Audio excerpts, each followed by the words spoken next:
Tandaan po natin, Christmas is full of surprises. That this Christmas and the coming days, I want everyone na mataas ang expectation, susurpresahin ako ng Diyos, that here, I will experience the wow moment. Wow! Lord, tunay ka. Okay? And this is the challenge. I would like for us to see and hear the Christmas story as if this is the first time na maririnig niyo po ang kwento ng Pasko. Let's pray. Lord, you're so good. Thank you so much, O God, for this wonderful time that we can worship you in spirit and in truth. And now as we come to your word, I just pray that everyone here, Lord, ma-excite at kita po nila ang kasaysayan ng Pasko. Parang the very first time na narinig nila ito. I pray also na marami kaming matutunang principles sa pag-aaral na ito. Salamat po. Empower me. This is our prayer in the mighty name of Jesus. Amen. Sa teksto pong binasa natin, makita natin si Jose at si Maria, nandun po sa final stages ng kanyang pregnancy, ay napilitan bumalik sa bayan ni Jose, sa Bethlehem. Nang dumating po sila doon, oras na lang o paharing araw na lang at manganganak na si Maria. Now, the journey, mapanganib at napakahirap. Mapanganib dahil maraming mga tulisan, maraming mga magnanakaw along the way. Now, I was looking at the map, pero kung ipapakita ko, hindi rin po masyadong maintindihan. Let just me illustrate. For example, this is Nazareth. Kayo po dyan ang Samaria. And then paglabas po doon, that is Bethlehem. But kung ikaw ay debotong Hudyo, hindi ka dadaan sa Samaria. Naalala niyo yung story ni Pastor Joel? Kalaban mabuti ng mga Hudyo ang mga Samaritano, sapagkat ang mga Samaritano, mga half-breed. Sila yung mga Hudyo na nag-asawa ng Hentil. So ang gagawin po ni Jose at ni Maria, kukross sila ng Jordan River, pupunta doon kunwari sa academy. They will cross Jordan River. Remember, buntis siya, kabuanan. And they will travel papunta sa Perea, bayan ng Perea, katapat ng Samaria. Pag nakalampas po siya doon, kukross na naman sila sa Jordan River at pupunta sila sa bayan ng Judea. Pagdating po nila sa Judea, aakyat po sila ng Jerusalem, bababa 6 na kilometro papunta sa Bethlehem. Alam niyo po kung ilang kilometro lahat yun? 150 kilometers. 6 hanggang 7 araw, sabi po ng mga historians natin, na paglalakad at nakasakay sa donkey. No? At pagdating po nila doon, no, doon na yung time ng kapanganakan. It happened that doon sa Bethlehem manganganak ang Panginoong Yesus. I said it happened because ang Diyos ang siya pong kumilos, nag-orchestrate sa tamang panahon, sa tamang pamamaraan, sa tamang lugar na si Maria ay manganganak at si Jesus ipapanganak sa Bethlehem. Alam niyo bakit? Para matupad ang propesiya ni Propetang Mikas. In Micah chapter 5 verse 2, sinabi doon na ang Mesiyas ay ipapanganak sa Bethlehem. Para sa atin, isang pagkakataon, subalit ito po'y galaw ng kamay ng Diyos upang matupad ang kaniyang purpose. And so, dumating po si Jose at si Maria, dahil nagpuntahan lahat doon, census, wala po silang mapuntahan, matuluyan. No, pumunta sila sa mga iba't ibang bahay panuluyan at alam po natin, walang bakante, kaya doon sila sa likod ng bahay panuluyan, isang kuweba kung saan nilalagay ang mga asno, mga kabayo, at iba pang mga hayop, at doon ipinanganak ang Panginoong Jesus. Now, in verses 8 to 14, makita po natin a couple of characters sa Christmas story. No, hindi ko na po babasahin para hindi po tayo humaba, pero ito po naman yung mga pastol. And they were tending the flock. Assignment nila, alagaan nyo yan, protectionan nyo yung mga tupang yan. No? At it was another boring night for them. Isipin nyo, madilim, kasama nyo yung mga tupa, nagbabantay kayo, gising doon. And then all of a sudden, biglang nagliwanag at may anghel na bumababa. Isipin niyo po yan. Ang sabi doon sa text, they were seized with fear. Takot sila. Ang takot na yon, hindi lang basta takot, nanginginig, nangangato, gustong tumakbo. But they couldn't do it. Nasa harapan nila yung anghel. At ang sabi niya, sa araw na to, for unto you a baby is born, yung Savior, the Lord, the Christ. At sabi niya, this will be a sign. Nakabalot ng lampin at nasa sabsaban. And when, takot na takot, remember? Ganun yata mga anghel. No? Natatakot ka pag nakita mo. Tignan niyo po inyong katabi. Natatakot ba kayo? Ay, anghel yan. Di ba? Fallen? Hindi naman. Hindi fallen yan. Okay? At nung makita po nila yon, nakita nila, imagine one moment, andito sila nag-aalaga ng tupa, and then all of a sudden, bumaba isang anghel. And, suddenly, napuno ang kalangitan, punong-puno ng mga anghel. At umaawit, praise, nagbibigay ng papuri, glory to God in the highest. They were shocked. They were so terrified. No? Isipin niyo yun, bigla. Bigla. Ibig sabihin, wala, isa lang. And then, all of a sudden, pinuno ng mga anghel. Ang question ko nga nakita kaya ng mga ibang tao? Dahil napuno yung langit Isipin nyo, you are from Imus, nandoon kami sa Tansa. Pag sinabing napuno, pwede kong makita yung mga nakikita nyo dito, makikita doon sa Tansa. Tama po ba yan? Diba? Nakita kaya ng mga taga Bethlehem? Nakita kaya ng mga taga Jerusalem? Or, nagpakita lang siya sa mga shepherds? Sila sa mga shepherds?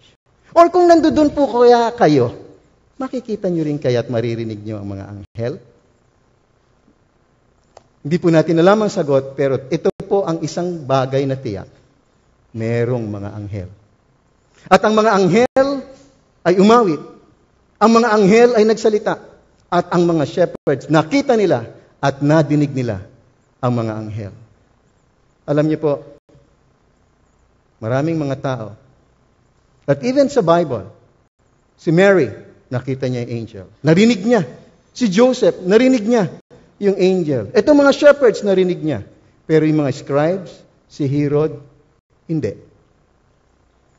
That is a very important point sa ating pag-aaral sa Biblia. May mga tao, nakikita nila ang anghel. Naririnig nila ang anghel. May mga tao, hindi. May mga taong naniniwala sa supernatural, may mga taong hindi. Allow me, 2 mga testigo. Una, si Bishop Hilary. Tawag sa kanya, Saint Hilary. Ang sabi po niya ay ganito, everything that seems empty is full of the angels of God. Alam niyo po, nagbibiro nga ang mga kasamaan ko dito. Pag ako'y nag-aaral, I really love studying Wednesday after Vesper. And I will stay sa taas. Bibiruin nila ako, Pastor, pag may kumalabog at saka may ingay ka narinig, andito lang isang tawag kami. And I will always tell them, pag ako po'y nag-aaral at madilim doon sa labas, I know the angels of God are there. And that inspires me. Na kahit umabot ako midnight, umabot ako na 1 a.m. dito, all the more, may inspire ako. Can you see angels sa kadiliman ng inyo pong mga sitwasyon ngayon? Angels. Ang isa pa hong example sa 2 Kings, si Elisha at saka yung servant niya. Takot na takot yung servant niya. Sabi niya, pinapaligiran tayo ng Aramean army. Ang dami nila. Ano sabi ni Elisha? Do not be afraid, for those who are with us are more than those who are with them. Then Elisha prayed and said, O Lord, please open his eyes, that he may see. So that the Lord opened the eyes of the young man, and he saw, and behold, the mountain was full of horses and chariots of fire all around Elisha. The angels, ang mga anghel, nandoon na. Subalit hindi makita ng servant.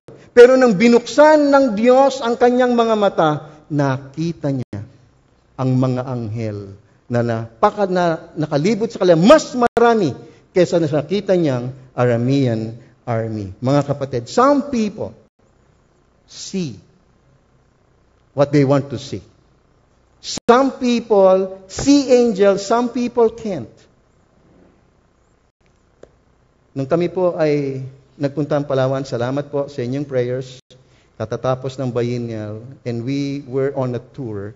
Doon po sa bangka, sabi ng bangkero, yan, millions of years na yan. Yan, millions of years na yan. Yan. So, alam niyo po ibig sabihin nun, pag ganon? Evolution theory ang tinuturo. Sapagkat ang mundo, sa atin po mananampalataya, if we believe in creationism, wala pa pong 7,000 taon ang ating mundo. Ano po? And so, nag-research po ako, sino ba ang pinakakilalang evolutionist sa panahon ngayon? At nakita ko sa search engine si Richard Dawkins, isang kilalang scientist, scholar, magaling na manunulat, atheist, hindi naniniwala sa Diyos, number 1 na kalaban ng mga taong naniniwala sa paglikha ng Diyos at isang intellectual maker o designer na gumawa ng mundo. At ang sabi niya, no? You won't find any intelligent person who feels the need for the supernatural. A world without religion would be paradise on earth. No? Sabi niya, tayong mga mananampalataya na brainwash, mga ignorante. How would you respond kapag nakaharap niyo isang taong ganon? Hindi ako naniniwala sa supernatural, kalokohan, na brainwash ka lang. The late Pastor Luis, I think na-quote din niya to kay Peter Marshall. Sabi po ni Peter Marshall, spiritual reality is a matter of perception, not proof. There are certain things in this world that cannot be proven. Hindi niyo po mabibigyan ng pruweba. How can you explain something that is beautiful? Anong po mga intellectual methods ang pwede natin i-explain sa kagandahan ng pagbabaglubog ng araw?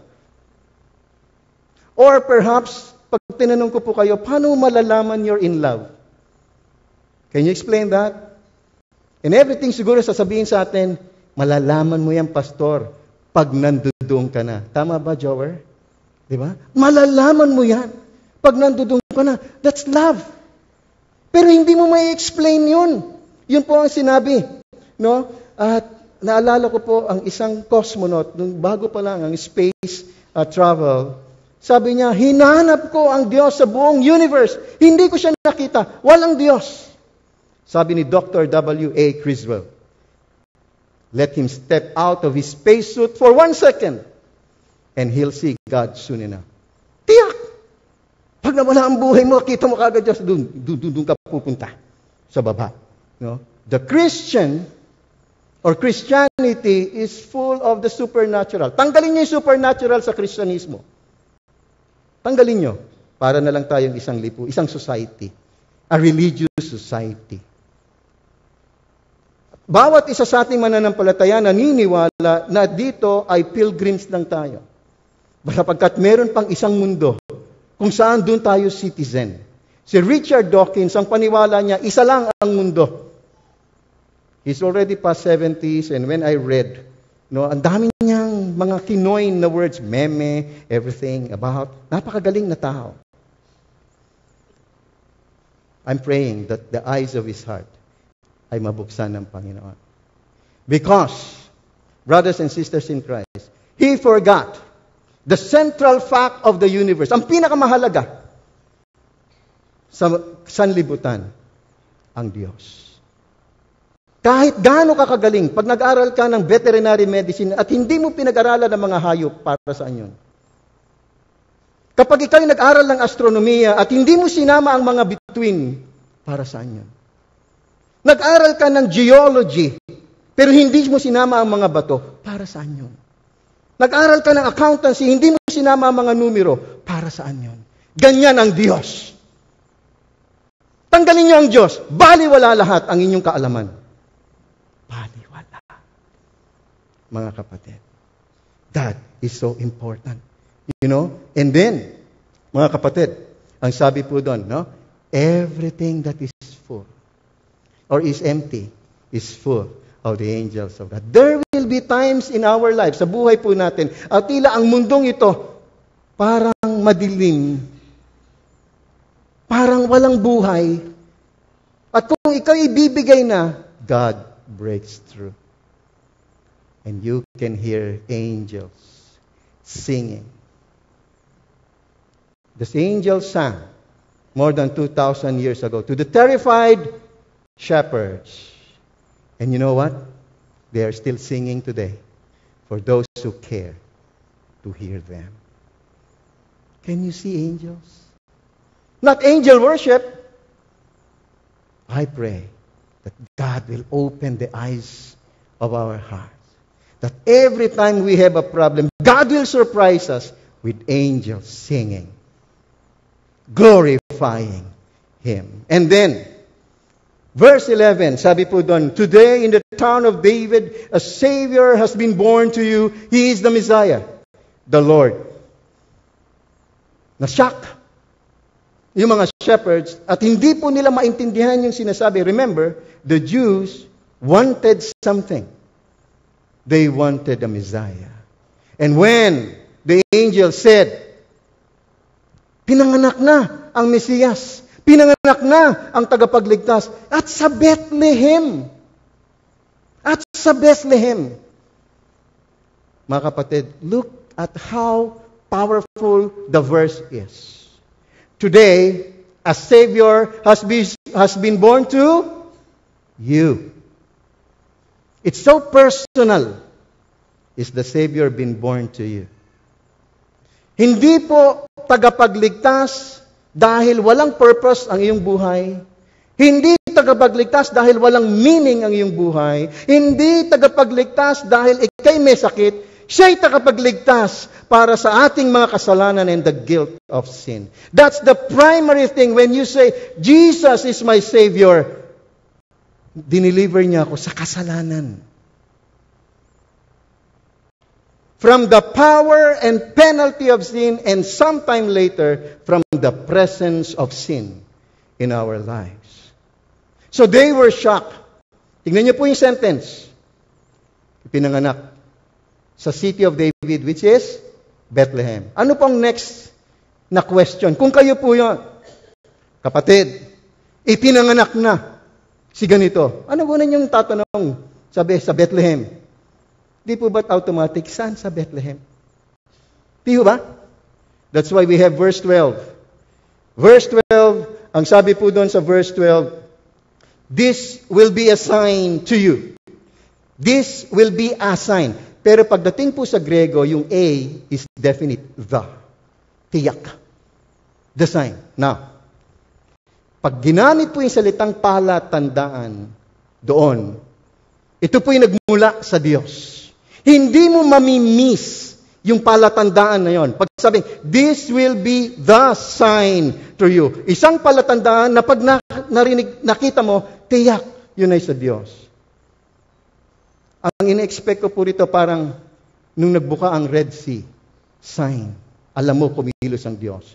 Nung bumagsak ang walls of Jericho sa trumpeta at pag-iikot nila, sign. Di ba? Nagpagaling ng mga may sakit, nagpatayo, nagpalakad ng mga pilay, nagpakita, nabinigyan ng pagkakataon, makakita ang bulag, binuhay ang patay. Sign. Kaya po, intriga po ako sa verse 12. Sa totoo lang. Sabi niya, this will be a sign.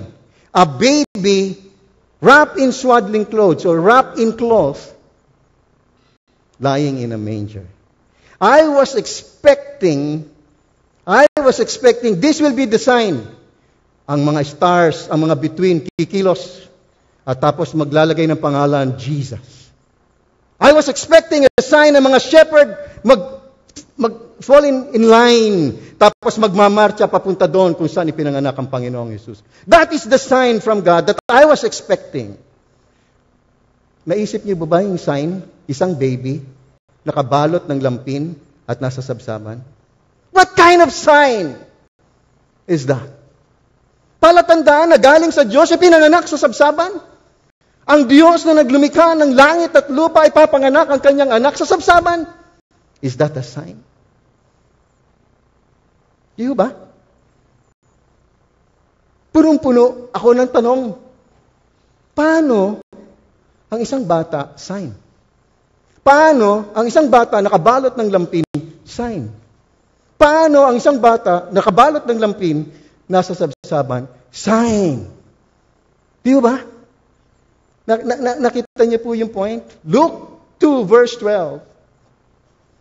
Brothers and sisters in Christ, sinasabi po sa atin, these particular circumstances in the birth of the Lord Jesus Christ, mahalaga sa mensahe ng Diyos sa bawat isa sa atin.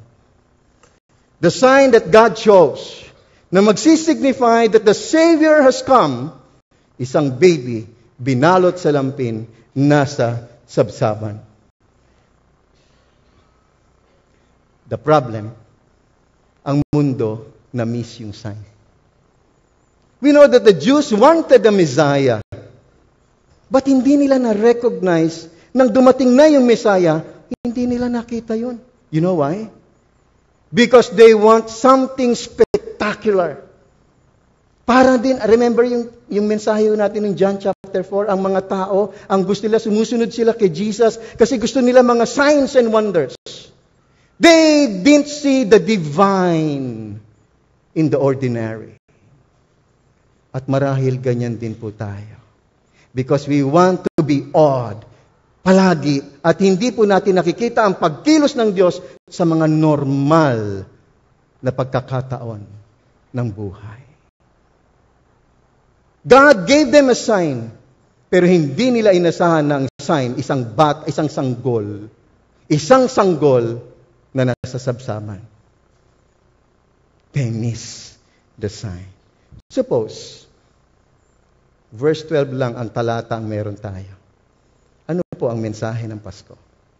Suppose, yung talatang 12, ang mensahe ng Pasko. Meron kaya, o itong talata ang pinanghahawakan natin, makikita kaya natin ang message ni Christ, ni God, para sa atin? Let me give you 3 things. Number 3 na to, kapatid. The first one, Roman numeral number 1, is humility. I want you to see this attribute para makita niyo po yung baby. No? And being found in appearance as a man, he humbled himself. Dahil mapagkumbaba ang Diyos. It is an attribute, katangian ng Diyos. Kinaya niya na siya isang Diyos sa langit at lupa, sa langit, pinupurit, niluluwahati ng mga anghel, bababa para maging tao.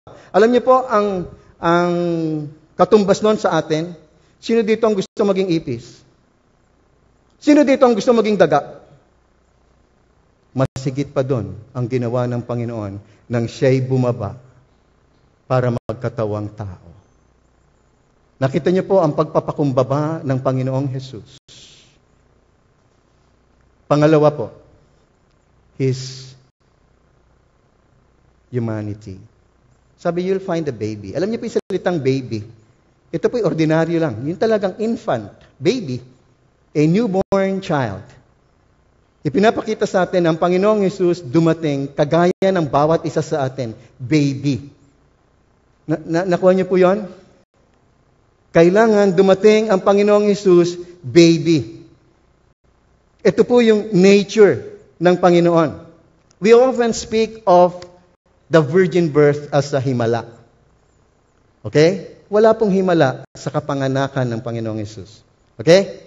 Walang himala. Ang himala, 9 months before ipinanganak ang Panginoong Jesus. When the Holy Spirit, sabi sa King James, overshadowed Mary at si Mary nabuntis. That's the miracle. But when Mary gave birth to Jesus, walang himala.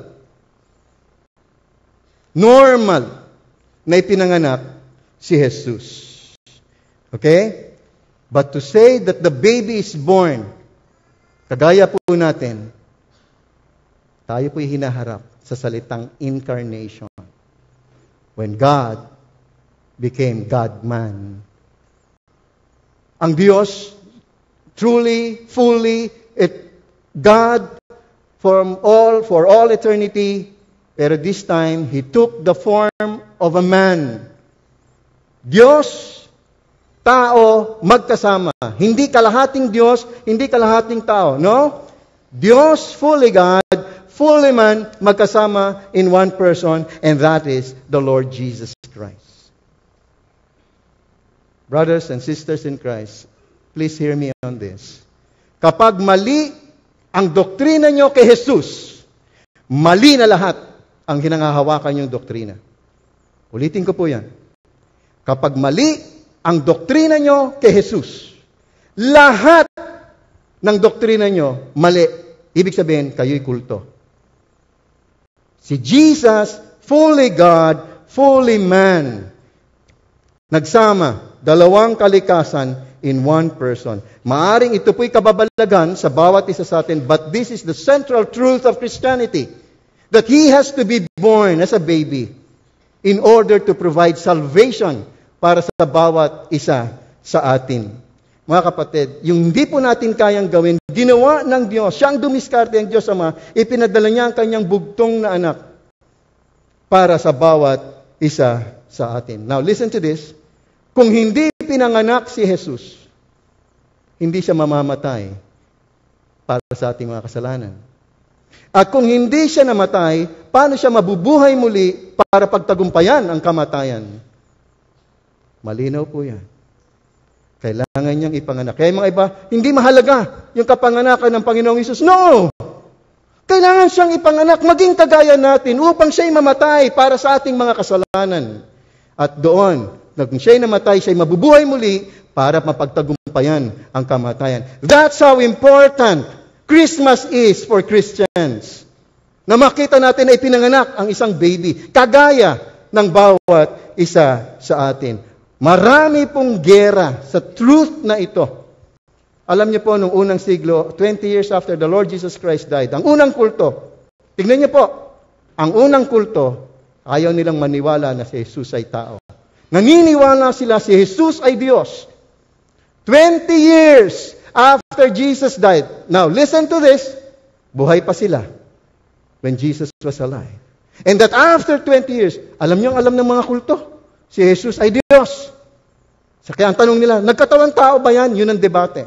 Pero kaya sinulat ang 1 John chapter 4, verses 1 to 6. Kag hindi ka naniniwala sa humanity ng Panginoong Hesus, wala ka sa border ng Christianity. Wala ka outside, sekta ka, kulto ka.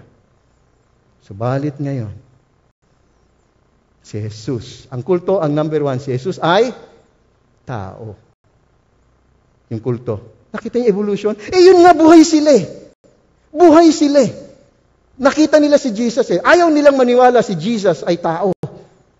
2,000 years after, ang paniwala ni Iglesia no Cristo, tao ng si Jesus. Nakuha niya po yung pinupunto ko? Doon pa lang sabit na sila eh. Pero sabit talaga sila. Alam nila si Jesus ay leader, si Jesus ay teacher, si Jesus is a man sent by God, no, but He is not the very God of the very God. Ang mga Hudyo, until today, wala silang New Testament. Why? Hindi pa dumadating si Jesus. Tayo hinihintay na natin ang pangalawang pagbabalik ni Jesus.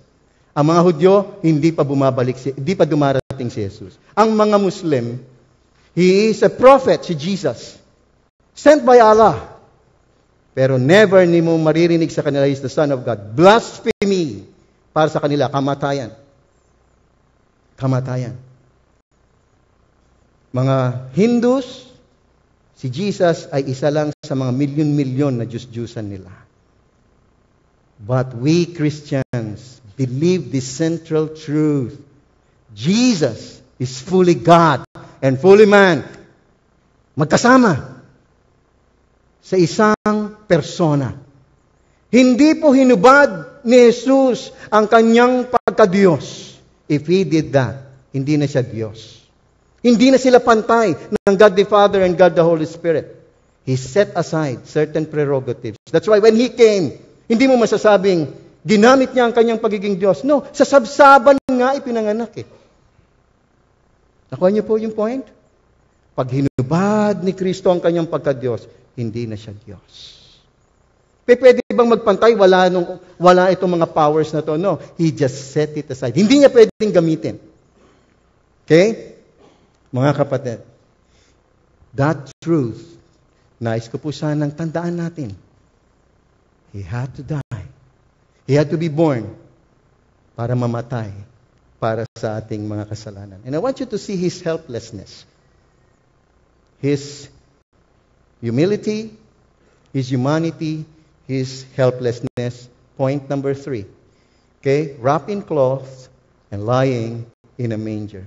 Alam niyo po ba, nung unang araw, ang mga babies, binabalot nila ng lampin, hiwalay-hiwalay. Isa kamay, kanan, kaliwa, paa, katawan. Para siyang mommy. No? Dahil mataas ang mortality rate. Before mag 1-year-old ang baby, mataas ang mortality rate. Ito po ang pananaw nila para mabigyan ng proteksyon, ng warmth. So ang isang loving parent, ang isang caring parent, ang gagawin niya, babalutin niya yung kanyang anak ng lampin. Now, when you look at Jesus na ganon, masasabi mo ba si Jesus ay dumating para sa mayayaman at makapangyarihan lamang? No. Masasabi mo ba si Jesus ginamit niya ang kanyang kapangyarihan bilang Diyos? No.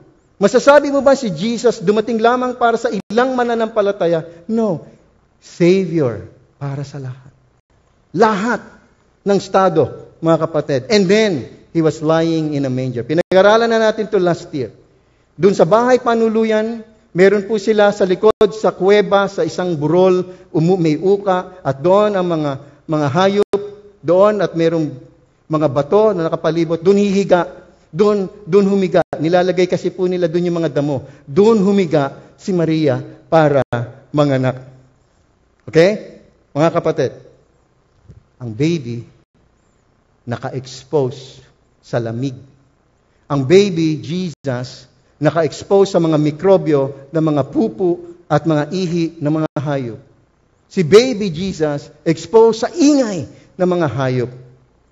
Resting doon sa feeding trough behind the village inn. But that was God's appointed sign para sa bawat isa. Kung kayo po ang nandoon, there is nothing supernatural sa kapanganakan ng ating Panginoon. Maaawa kayo dun sa baby. And meron po ba dito, ni isang magulang, kahit sabihin nyo kayo sa lahat, kahit hirap, gusto nyo po ba ang inyong anak ipanganak sa karton? Gusto nyo po ba, kagaya nun, sabsaban, feeding trough, doon ipapanganak? Wala. Wala ni isa. Pipilitin natin, kahit siya doon sa maternity clinic, doon sa may kumadrona. But nobody here will do what God had done for His Son. Wala po. Now, mga kapatid, this is what I want for us to see. Our God is a God of great surprises. The sign, a baby lying in a manger. Alam niyo po, nung kami po ay nasa Bayinal, ako po'y nagpapaalam sa mga pastor at ako'y lumalabas at ako'y nag-aaral. Pupunta ako sa coffee shop, sa local coffee shop nila at nag-aaral. Iniisip ko po, and I came to the point that all the great big events, mga nangyari po sa aking buhay mula ako naging pastor. At the moment na nangyari yan, God, yung mga nangyari, ang tawag doon, nothing God does make sense. No? It doesn't make sense to me at that moment. When I look at the circumstances, hindi ko po masasabi why God, bakit ginawa ng Diyos yun. Parang sabi po sa Romans 11:33, His paths are beyond tracing out. Hindi malirip ang kanyang pamamaraan, ang kanyang daan. Ano? Pero you know what? That gives me an assurance. And I hope that you will also be assured. Kapag iniisip natin ng Pasko, meron isang Diyos na punong-puno ng sorpresa para sa atin. The wow moments, the awe moments of our life. And I want for each one of us that this Christmas season, we will be awed. We will be surprised by God. That yun, an expectation. And that gives me, mga kapatid, the courage to believe God knows what He's doing in my life. He is perfect. At ito ang aking dinadaanan, at anuman dinadaanan ng bawat isa, God will surprise me this Christmas. Amen? Gusto niyo po bang ma-feel yun? Hindi po ba, mga kapatid? That assures me also of one truth. Remember the first spiritual truth? He is God and I am not. I'll just allow God to do those things for me. Mga kapatid, a strange way for a Savior to come to earth. A very strange way. Lying in a manger. Now, what do we learn from this? What do we learn from this? Una, we learn that God uses adverse circumstances that don't make sense at that moment, to accomplish His holy purpose in the future. God, ginagamit po ang mga mahihirap, matitindi, na mga pangyayari sa ating buhay. At they don't make sense at all to us nang mangyari yon para ma-accomplish ang kanyang mahalagang layunin sa buhay natin in the future. Mga kapatid, parang tinignan natin, napaka-insignificant ang isang bata. Maaaring hindi nga napansin natin na siya'y in a manger. Pero kay Jose at kay Maria, mahalaga para sa kanila yon. Sapagkat alam nila, ang dinadala ni Maria ay ang anak ng Diyos. And then they were turned away. Hindi, wala. Tapos ipapanganak sa kuweba. Maaring sila po'y malalim ang kanilang pananampalataya, but I'm sure nang mangyari yon, na test ang limitasyon ng kanilang pananampalataya. Hindi nila nakikita in advance na ito palang gagawin ng ginawa ng Diyos ay kaparaanan niya para pumasok ang tagapagligtas sa ating mundo. They don't make sense. Life is like that, brothers and sisters in Christ. They really don't make sense. Sometimes. Or most of the time. Alam niyo po, kahapon, kasi kami mga pastor, the Provincial Veterinarian ng Palawan hosted us for lunch. At during our talk, sabi niya, he was a Brad in the fraternity. Sabi niya, Brad, pwede bang sa Christmas party ng ating fraternity pumunta ka? At sabihin mo nangyari sa Kalawit Island. He's the tribal chieftain of the Tagbanwa, mga tribo, katutubo ng Kalawit, the wildlife reserve. Direct hit, landfall ng Yolanda ang Kalawit. 95%, pinakita niya sa amin, bumagsak. Until that day, ni isang tulong from the government and from the private sector, wala pa silang nakukuha. Kaya sabi niya, sabi ko, then, Pastor Felix, Pastor Ding, sige na Brad, you make that commitment. Punta ka sa frat. So yesterday, when I arrived there, text kagad ako sa wife ko, sabi ko, sakit. Kasi maraming mga estudyante, kukunti lang yung mga alumni. Ibig sabihin nun, ang alumni yung magbabayad. And lahat sila, hindi naman kilala ako na pastor na. So sinisingil po ang pastor. Na talagang, that was the all money that I had.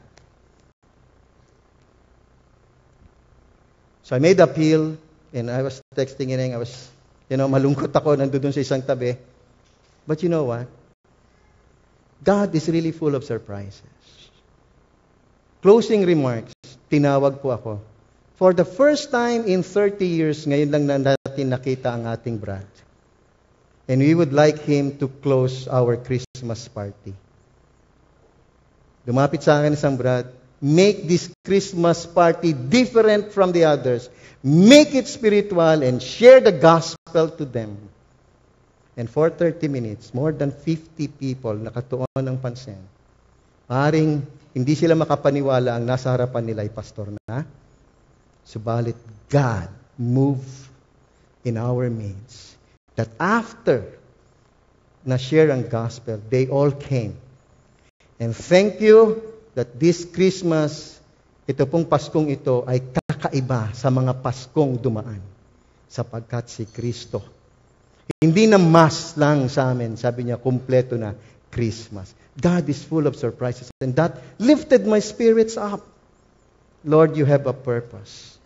In me going to Quezon City, sharing the gospel, and at the same time, making an appeal to help yung mga tribo from Calawit Island. And you know what? Sabi niya, nung Brad, make this a mission point of your church. We will support you as long as I am the tribal chieftain of Calawit Island. And sabi ko, Pastor Felix, ready na kayo ni Deacon Alex. If this will be your mission point, then do it. Tignan natin kung pwede. God is full of surprises. Now, if you have difficult circumstances, are you in a difficult circumstance? Deep and dark? Don't concentrate, don't focus. I-explain ang mysterious ways of God. Just focus on who God is. Sa gitna ng mga mahihirap na pagsubok ng buhay, mga bagyo, makakakuha tayo, makakahugot tayo ng pag-asa at kalakasan kung kilala natin ang Diyos. Na siya'y pag-ibig ng Diyos ay perfect at hindi nagkakamali. At dahil doon, I have the assurance. I can stand wherever I am, wherever God has placed me because hindi siya nagkakamali. What circumstance are you in right now? Now, I want you to see point number 2. Point number 2. We learn that wherever God places us, we'll always see His providence. Si Jesus, ano po ang binigay sa Kanya? Loving parents na binalutan siya ng lampin. Yun lang ang kailangan niya to survive. Loving parents at binalot siya ng lampin. Ganon din po sa bawat isa sa atin na may dinadaanan. Hindi natin makita yung divine sa ordinary kasi gusto natin spectacular. Itong ninanais natin, ma-appreciate lang natin si God kapag ito ang binigay. God works differently. His ways are not our ways and His thoughts are higher than our thoughts. Just open your eyes. Sa bawat dinadaanan ng bawat isa sa atin, magpo-provide si God. Kay Mary, the manger. You see? Sa bawat dinadaanan ng bawat isa, andun ang katugunan ng Diyos. Maaring ito po sa panahon natin ngayon, maaring salita ng Diyos ang kanyang mga pangako. Maaring ito'y mga kapatiran. Maaring ang mga pastor. ICBC yun. But we want something spectacular. No? Yung counseling namin mag-asawa, sabi niya, Kuya, she was my first cousin. Sabi niya, matagal kong sinarahan ang aking mga mata at nakafocus lang ako sa problema na tila ako'y nababaliw na. Pero, sabi niya, ang dami pa lang nagmamahal sa akin. Sometimes, you just open your eyes. Ask God, buksan ang inyong mga mata. Andun po ang probisyon ng Diyos sa bawat dinadaanan ng bawat isa. Mga kapatid, as we end, I would like for us that this Christmas season, let's ask God, Lord, open my eyes. I want to be surprised by you. But allow me to see the divine in the ordinary. Panginoon, during that night, wala pong tumanggap sa iyo. Nawa ang bawat isa na nandirito ngayon, Panginoon, tanggapin ka hindi lamang bilang kanilang tagapagligtas, kundi kanilang Panginoon. That this Christmas, Lord, season, and the days to come, and next year, Lord, gusto naming masurpresa. Because you are the God of great surprises. Whatever we are going through right now, allow us to focus on the truth of who you are. Allow us to focus on the truth that you always provide. Thank you. This is our prayer in Jesus' name. Amen. As we prepare po, as we celebrate Christmas, we must remember that He came to die for us. And today, we are going to celebrate our ordinance. Isa sa mga dalawang ordinansa ng Diyos, ang tinatawag na Lord's Supper. At ito po ay isang dramatized proclamation ng gospel. This is also a reaffirmation of our fellowship as brothers and sisters in Christ. At alam niyo po, this is a foretaste of that victorious celebration that we're going to have pagbalik ng ating Panginoong Jesus. Ang ginagawa po natin dito ay open communion. Ibig sabihin po, kahit hindi kayo miyembro, kung tunay na tinanggap niyo si Jesus bilang inyong Panginoon at tagapagligtas, you know that there was a time in your life, inadmit mo na ikay makasalanan, ikay nagrepent, at tinanggap mo siya bilang Panginoon at tagapagligtas, you are welcome to partake the symbols nito pong communion with us. And dapat po natin tandaan ang paalala ni Apostol Pablo na di po dapat natin i-take itong mga symbols na ito flippantly, na baliwalain. Mga kapatid, I would like for us, for a few moments, let us confess our sins to God and ask for His cleansing. Come on.